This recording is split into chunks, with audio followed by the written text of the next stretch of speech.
We'll talk about whatever they'd like to talk about, and for as long as they want to talk. And so any subject they want to get into, except what I'm buying currently, I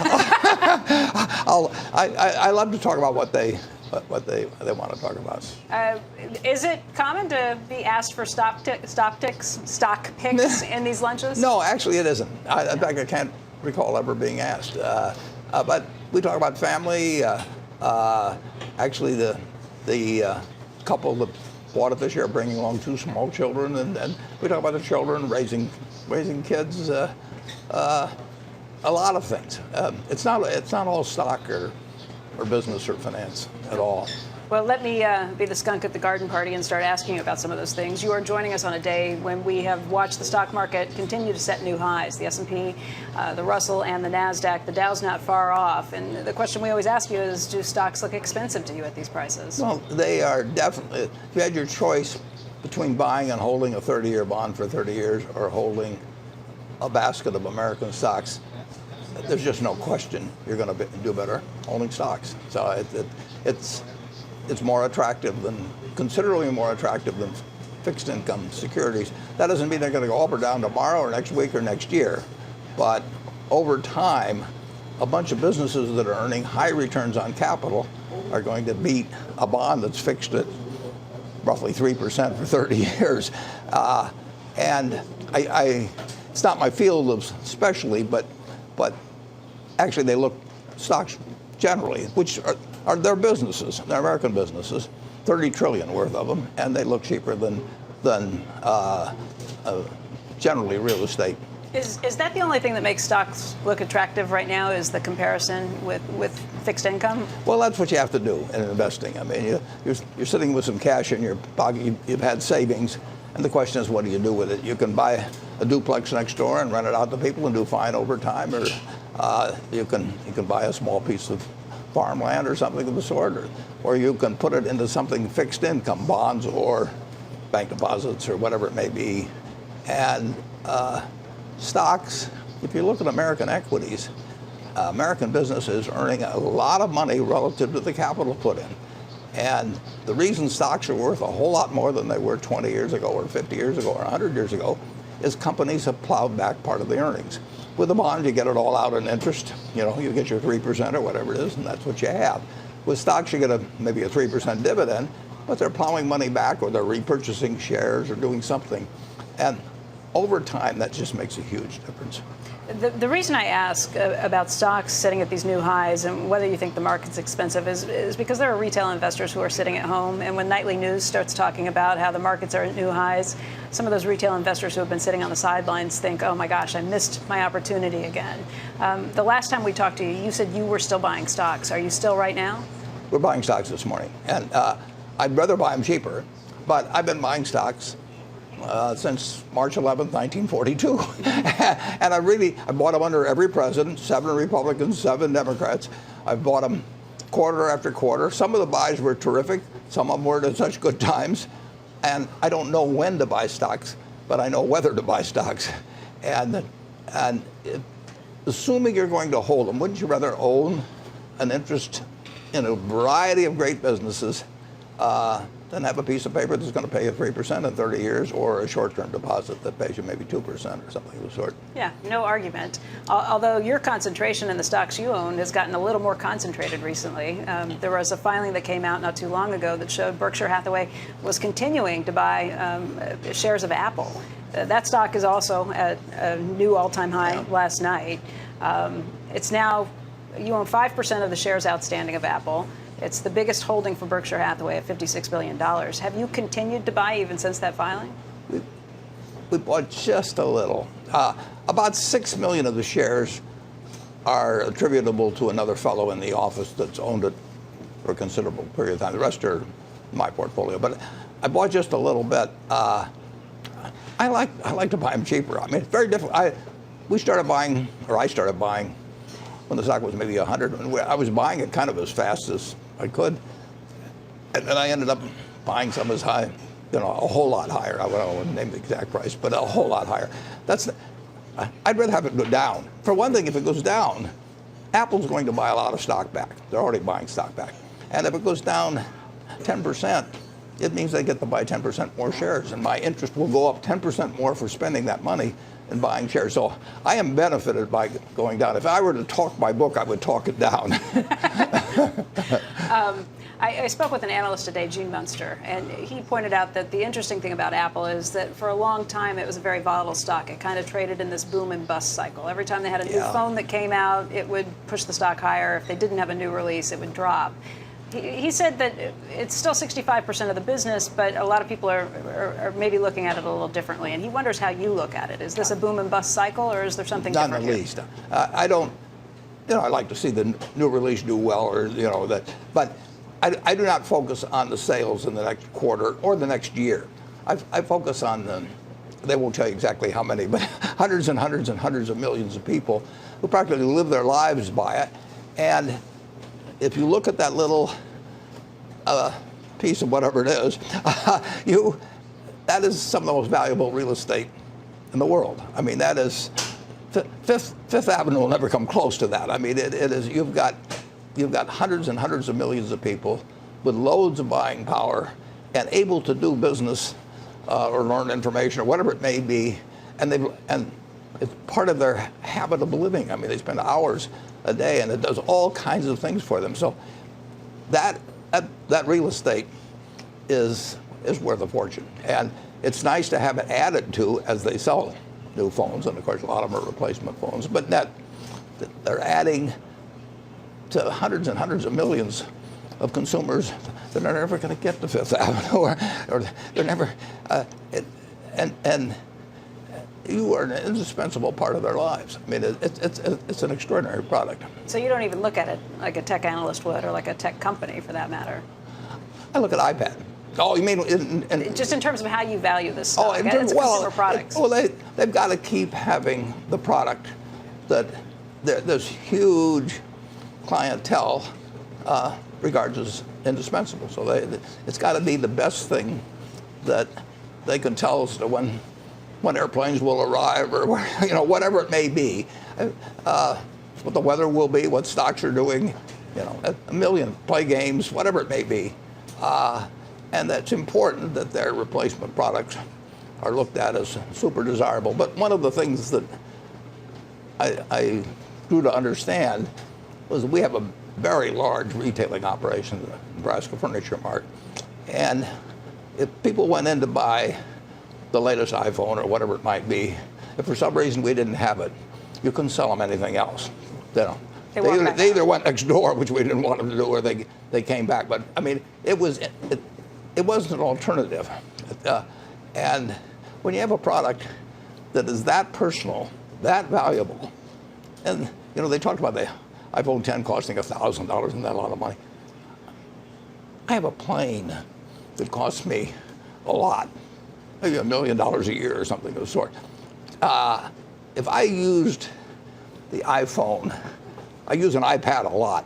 If I use the iPhone like all my friends do, I would rather give up the plane, which is $1 million or $1.5 million a year, for something that costs $1,000. I mean, the iPhone is enormously underpriced. Now it's got competition, so you can't push the price. But in terms of its utility to people and what they get for $1,000 someplace else, you're going to have a dinner party that can cost that. And here this is, and what it does for you, it's incredible. You mentioned airplanes and airlines, and I just wonder, are the airline stocks that you also still find attractive? Have you been adding to your positions there? Well, we can't add.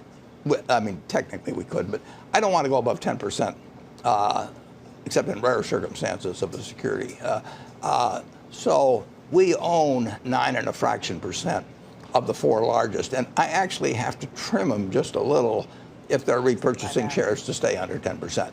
If I could buy 20%, I would have been happy to buy 20%. But so we've got about what we can handle. Warren, let me ask you a little bit about the news of the day. Campbell's came out with its own business initiatives, its strategic initiative today. I saw that. You saw that they're selling off a couple of units, the fresh foods and the international. Does that make it more attractive or less attractive as a buying opportunity for something that could get wrapped in potentially to Kraft Heinz? Well, I don't know that it changes the picture a lot. I mean, presumably they're going to get fair value for that. So if they would be calculated by any acquirer as being worth X. Now, it may or may not be tax efficient. I don't know the tax basis on those assets, but if they have a low tax basis on those assets, then it actually decreases value a little bit for another buyer because you've given some of it to the government in the process. But I don't think in terms of any other company looking at it for acquisition, they're probably selling the assets that those companies would have been particularly looking for. But I don't know Campbell that well. You saying you don't know it that well makes me think that you haven't been looking it over, considering it as a purchase, because Dan Loeb would like to see somebody buy it. And my question is, would Berkshire be interested? Would Kraft Heinz be interested? Well, Berkshire certainly wouldn't be, but that's partly because we own Kraft Heinz too. We wouldn't do any. But I think it's very hard to offer a significant premium for a packaged goods company and have it make financial sense. The packaged good business makes high returns on tangible assets that it has, but it is a tougher business than it was 10 years ago, and the stocks are higher than they were 10 years ago. So we back in the 80s, we were the largest shareholder of General Foods. I've always liked brands, and they're very good brands, but in terms of the battle of the retailers versus the brands and the willingness of people to change their habits, probably had a higher propensity for that than 20 or 30 years ago. So branded packaged goods are a very, very, very good business in terms of return on tangible assets, but they're not a sensational business in terms of where you can be 5 or 10 years from now. Let me ask you about some news that Berkshire made a little over a month ago. I'm not sure it received quite the attention that it should have. You said that you were changing your views on buying back Berkshire shares. Right. For a long time, you've said that if it got above 120% of book value, you would buy it back. That created a floor for the stock. Now you say that you're throwing that out the window. Right. If you and Charlie look at it, and you and Charlie Munger and agree on it and think it's worth it, you'll buy back stock. Have you bought back any stock since then? We've bought back a little, yeah, and we tie it now to intrinsic business value, which we should have done all along. But for a while, book value was a good proxy for. It didn't fully describe intrinsic book value, but it tracked it, and it was a reasonable proxy. And it's gotten to have less and less importance as we move to operating businesses from investments. So what really counts is what are the businesses worth, along with the securities we own. And if it's at a discount to that figure, Charlie and I will buy, and we bought some. How often do you and Charlie talk about it? Well, we don't have to talk very often because if it's so close we have to talk every time it moves 1%, it isn't worth buying. I mean, so there should be a margin of error in our calculation. So we never talk day to day or week to week on it, but I know that what's in his mind, I know what's in my mind. We're totally in sync, and we need a big enough discount so we're buying it at what we know is a price where the continuing shareholders are going to be better off because we bought it. We're running business for the people who are going to stay, not the ones who are going to leave. About a week and a half ago, or just about a week ago, I spoke with Brian Cornell. He's the CEO at Target, and he said that in his career, he's never seen a better environment for the consumer, that things seem to be firing on all cylinders. I just wonder what you see when it comes to the economy, what you see when it comes to the consumer. Well, the economy, really since the fall of 2009, has progressively gotten better. But it started from a very low base. It started from panic. And we've now had very soon, we've had 9 full years of improvement in business. I mean, quarter by quarter. Now, sometimes it looks like 1% or 1.25%. Sometimes it's 2.5%. Now it looks even better than that. But business is good. Across the board, business is good. It was good 2 years ago, but it keeps getting better. But the American public household wealth is over $100 trillion. And 250 years ago, this island where nothing was worth, there wasn't anything here. I mean, $24 for Peter Minuet. But the economy's firing on all cylinders.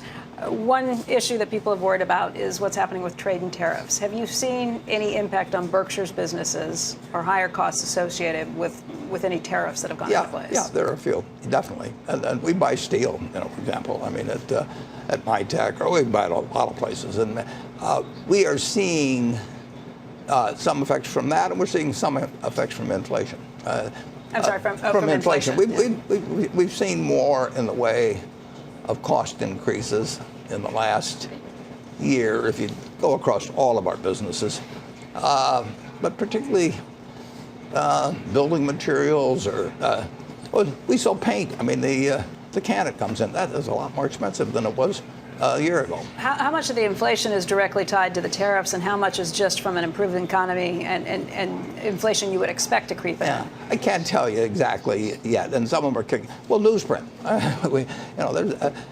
it pops up in different places. And I haven't really done that, but I was seeing it in raw materials well before the tariff situation came up. But the tariff situation will aggravate it significantly. Well, let's just talk about that. If you are seeing price increases coming through, that may lead you to the conclusion that you think the Fed should raise rates or continue to raise rates as they've been doing.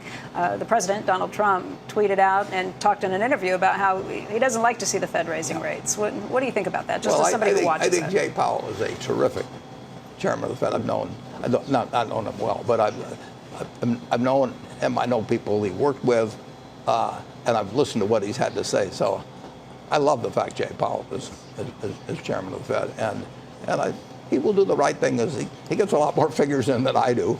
I may get him a little faster on some things than the Fed. They may work their way through, but he will see it, and he'll do what, in his judgment, is best for the American economy over time. There's no question about that, and maybe he'll make mistakes.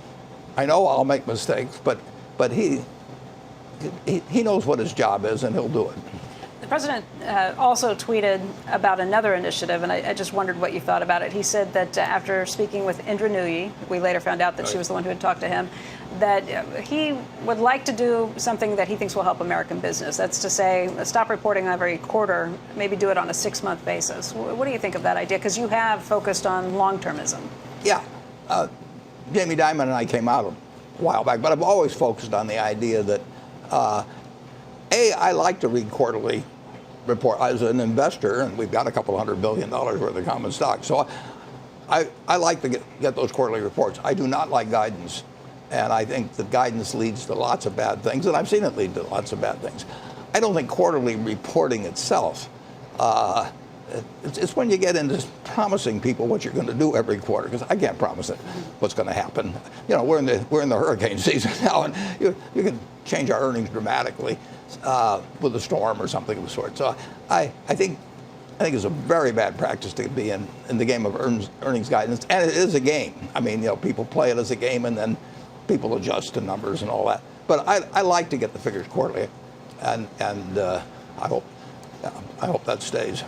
I don't know if you follow Twitter very closely. My expectation is that you don't. Yeah, you're right about that. But there was a fake Twitter account, a fake Warren Buffett Twitter account that went from 20,000 followers to 200,000 followers in 24 hours by tweeting out all kinds of pithy sort of sound advice, things that said, folksy sayings that sounded like they could have come from you.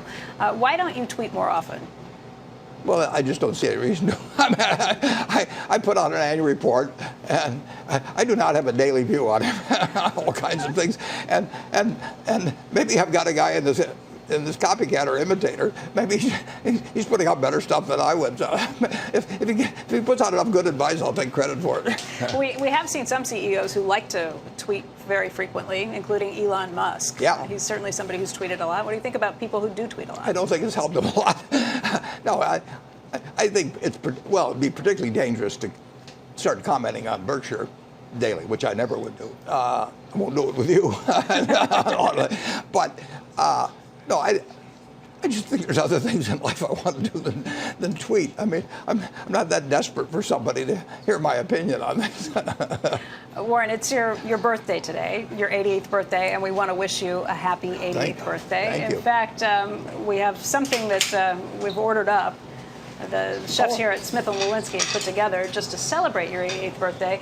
This year, they went out of their way to focus on the Coke holdings. It's your 5th largest holding, so there's Wow. your happy birthday cake. Well, And that is terrific. I just wanted to talk to you about, at 88, there's probably not a lot of new tricks that you can get taught. But I know that even though you don't have a smartphone, you do have an iPad. I have an iPad. I use it a lot. What do you do with it? Well, I keep it around on my desk during the day, and if I want to check anything in the financial markets, that's an easy, very easy way to do it. But I look up things. I mean, it's what I do with a computer at home, and a computer's enormously useful to me.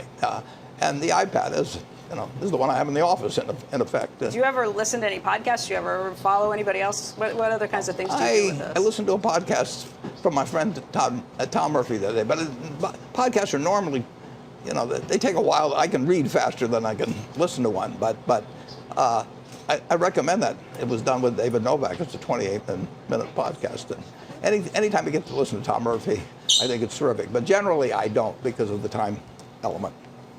What did you learn from Tom Murphy in that podcast? Well, I've been learning from him ever since I met him in 1968 or 9. I mean, the very first time I met him, I learned. And Tom Murphy, like Charlie Munger, has made me a better person than I would otherwise be. I mean, that's the ultimate gift you can give to somebody, and Tom Murphy's given that to me, and Charlie Munger's given it to me, and my dad earlier, and my wife, and so on. But he's a human being that, if you study him, I'm just talking about business, but just as a human being. And you want to have the right heroes. And I've had the right heroes, and Tom Murphy's one of them. Tom Murphy's from Cap Cities ABC. Warren, happy birthday. Thank you for spending time with us today, and good luck with the lunch. And thank you, and I may need a second helping, actually. Save it That's for a you. little Have it after it's a lunch. little skimpy on the Coke there, but Guys, we'll send it back to you in the studio. Carl, thank you.